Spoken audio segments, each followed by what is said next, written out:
Con frecuencia encontramos que en la consulta diaria, en muchas ocasiones debemos iniciar tratamientos de larga duración.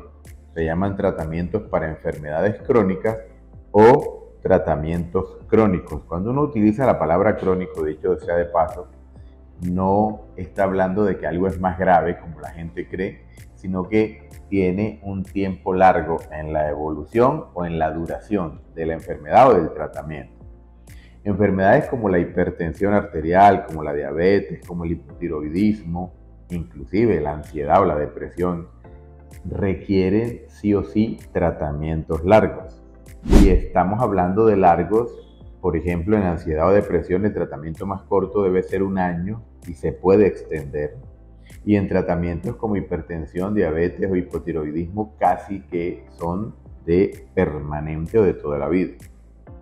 Uno ve que dentro de las razones por las cuales el paciente no se adhiere al tratamiento, es decir, no cumple la medicación, la dosis, la puntualidad, la continuidad del mismo, existen varias razones, desde que el paciente no acepta la enfermedad, no quiere tomarse el medicamento, le han dicho una cantidad de cosas en relación a los medicamentos. Y hay una puntualmente, y es que, no doctor, yo no me voy a tomar eso porque yo no me quiero hacer adicto o dependiente al medicamento.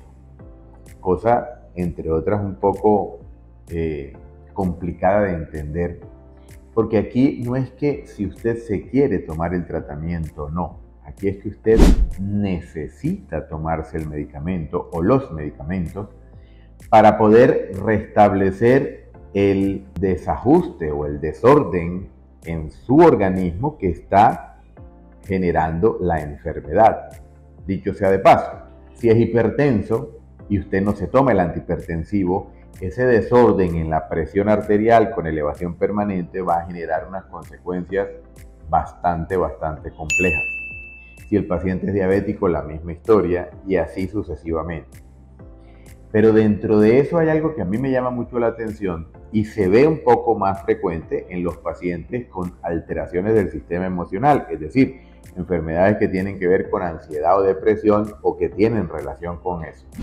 De hecho, el paciente que tiene una afectación emocional, sobre todo ansiedad o depresión, ya de entrada tiene una alteración en la percepción porque su día a día está marcado por una serie de miedos excesivos, temores, comportamientos rígidos, incertidumbre a lo que va a pasar, etcétera, etcétera. Y esto genera un malestar tremendamente grande que cada día es más fuerte y que cada día va afectando su vida diaria, su entorno, su relación con los demás, etcétera, etcétera. Ya de entrada ese paciente tiene unas cargas de miedos muy altas. Cuando al paciente se le identifica la enfermedad, lo que generalmente sucede es que el paciente rechace o niegue el diagnóstico. No, yo no tengo eso, que yo me preocupo más de lo mandado, pero yo no tengo nada de eso, yo vivo muy tranquilo. Mentiras, hacen negación de la enfermedad. Luego, cuando uno les logra explicar y hacer entender qué es lo que está pasando, entonces la segunda tarea es hacerlos entender que necesitan medicamentos. ¿Por qué? Porque vuelve a aparecer el miedo a que yo no voy a tomar eso, a que si alguien sabe que yo tomo algo para la ansiedad me van a rechazar, me van a señalar, o peor aún, yo no me voy a tomar esos medicamentos porque me voy a volver adicto. Resulta que aquí, como en el ejemplo de la hipertensión o el ejemplo de la diabetes, termina sucediendo exactamente lo mismo. La mayoría de las personas, y luego vamos a hacer un video de ansiedad y depresión y lo vamos a explicar un poquito más en detalle, pero me adelanto un poquito y les digo, en la mayoría de las ocasiones los trastornos emocionales se generan como consecuencia de la alteración a nivel cerebral generalmente de la función de unas sustancias que se llaman neurotransmisores que se producen unas en el cerebro, inclusive unas a nivel intestinal como la serotonina, para regular el sistema emocional, regular las emociones, la adaptación, etcétera, etcétera. Cuando esa alteración del equilibrio se genera, la psicoterapia y otra cantidad de cosas pueden ayudar mucho, pero específicamente lo que puede restablecer el desequilibrio de los neurotransmisores es o son los medicamentos escogidos de una manera adecuada. No todos sirven para toda la ansiedad, no todos los medicamentos sirven para la depresión, no todos sirven de acuerdo a la edad del paciente. Eso lo debe hacer el médico.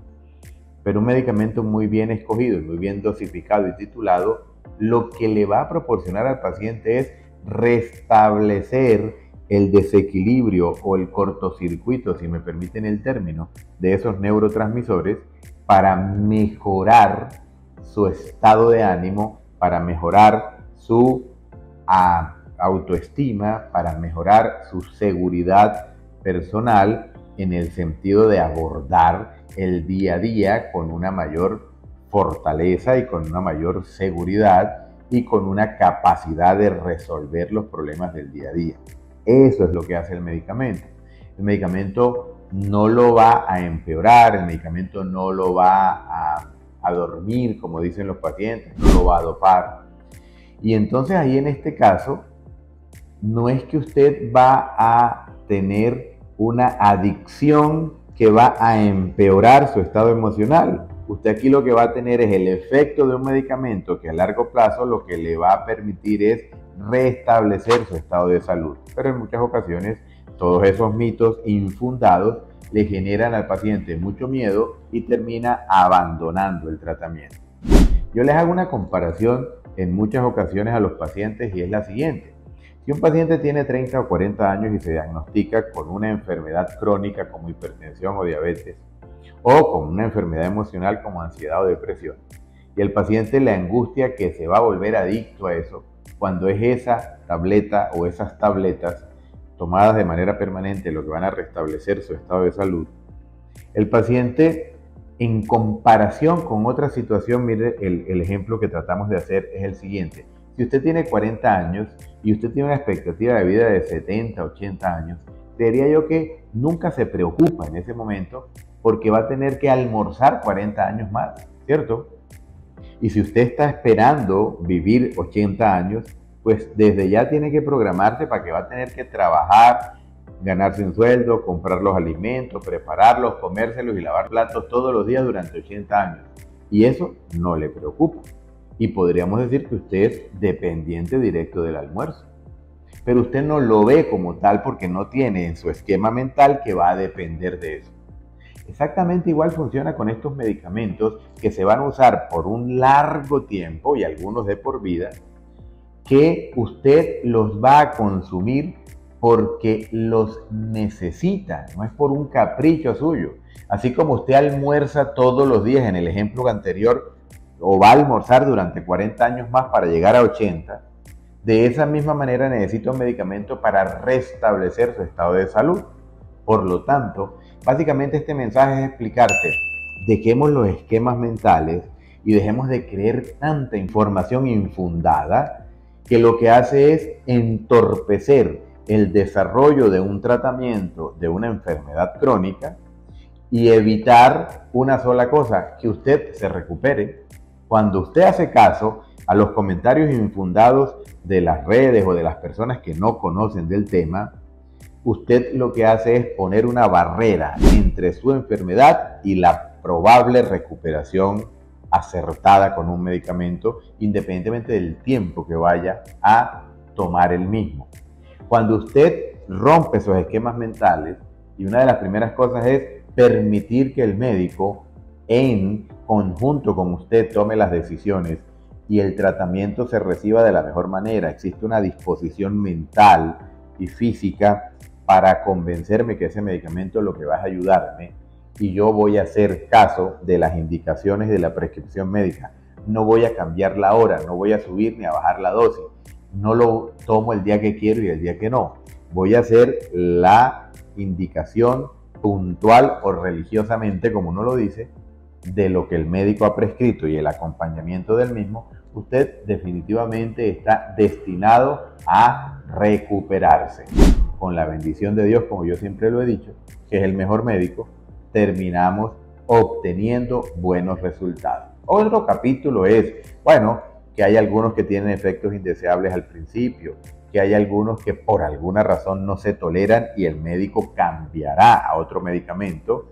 Eso está dentro de lo previsto. O que usted no respondió de la mejor manera y se necesita aumentar la dosis o cambiar el medicamento, pero dentro de la misma línea. Esas son condiciones propias del tratamiento y será el médico quien decidirá eso.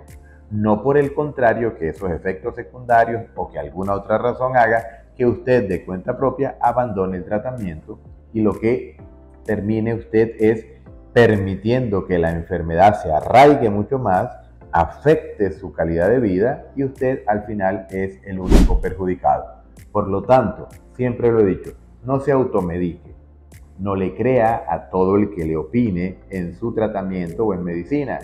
Créale a su médico y mantenga una relación de confianza, de amistad y de comunicación muy importante y las cosas definitivamente serán mucho mejores para todos. ¿Por qué digo para todos? Porque para nosotros el objetivo es que usted se esté recuperando y se mejore de la manera más adecuada posible. Así que los invito a tener en cuenta estas recomendaciones para evitar tropiezos en los tratamientos, sobre todo en las enfermedades crónicas de larga duración.